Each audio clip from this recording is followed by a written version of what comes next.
देव दीपावली क्या है? उलियू तिथि। यह हर साल कार्तिक मास की पूर्णिमा तिथि को मनाई जाती है। मुख्य स्थान। यह पर्व मुख्य रूप से वाराणसी, काशी, उत्तर प्रदेश में बहुत ही भव्य तरीके से मनाया जाता है।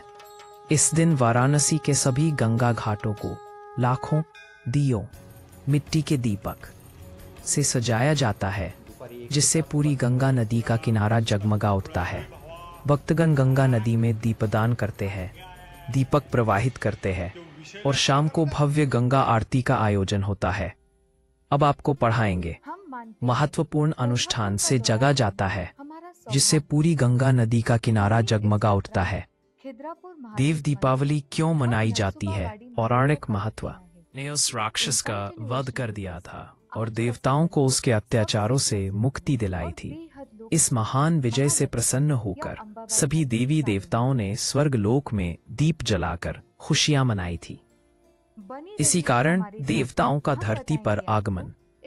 ऐसी मान्यता है कि त्रिपुरासुर के वध के बाद सभी देवी देवता काशी, वाराणसी में आते हैं और गंगा स्नान करके दीप जलाकर अपनी खुशी व्यक्त करते हैं। यहाँ के गुरुजी के साथ जो हमें मास की स्वयं पूर्णिमा इस की रात मंदिर के नजदीक बारे में आई। बताएंगे। वाराणसी के गंगा घाटों पर एक अद्भुत माहौल बना हुआ था। सुबह चांद की छाव चांदनी में देखने जलती के हुई लिए 1 लाख लक्ष्मी मिट्टी का के अवतार दीपक हुआ। गंगा नदी के पानी में माँ टिमटिमाते आदिशक्ति हुए के जिस रूप जैसे में तारे ममता आसमान से का रूप उतरकर कह सकते धरती हैं, पर बिखरे वो हों। है देवी महालक्ष्मी हर की घाट पर मूर्ति। भक्तों की देवी भीड़ थी, महालक्ष्मी की जो कृपा अपनी जिस प्रार्थनाएं कर धरती रहे पर थे। आंखों उनके चेहरों पर एक बरसती अद्भुत रहती श्रद्धा और वो आशा शहर थी। है इस कोल्हापुर, विशेष रात का जहाँ नाम पर था गंगा देव नदी के दीपावली। तट पर ये बसे रात केवल एक साक्षात अनुष्ठान देवी नहीं थी, महालक्ष्मी। बल्कि यह एक महान विजय की स्मृति थी।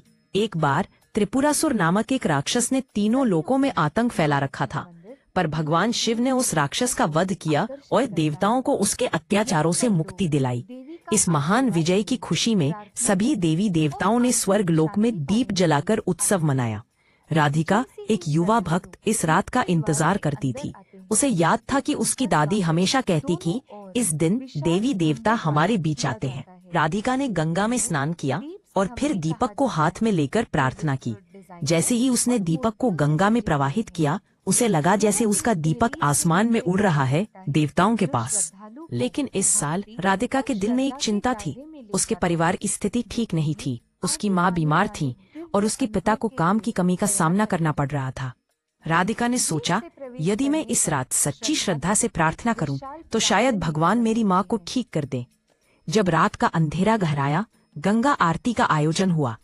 पंडित जी ने मंत्रों का उच्चारण किया और राधिका ने अपनी आंखें बंद कर ली। वह उस क्षण में पूरी तरह डूबी रही, जैसे कि सारी दुनिया मिट गई हो और केवल उसकी प्रार्थना थी।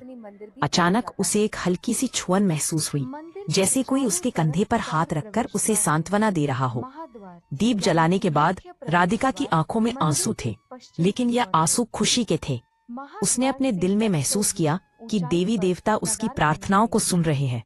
उस रात वह अपने परिवार के साथ लौटकर घर आई और अगले दिन सुबह उसकी माँ ने कहा कि वह पहले से बेहतर महसूस कर रही थी। देव दीपावली की रात ने राधिका को यह सिखाया कि विश्वास और उम्मीद की शक्ति अनंत होती है। उस रात की रोशनी में उसने केवल दीप नहीं जलाया, बल्कि अपने सपनों और अपने प्रियजनों के लिए एक नई उम्मीद भी जगाई। मंदिर में प्रवेश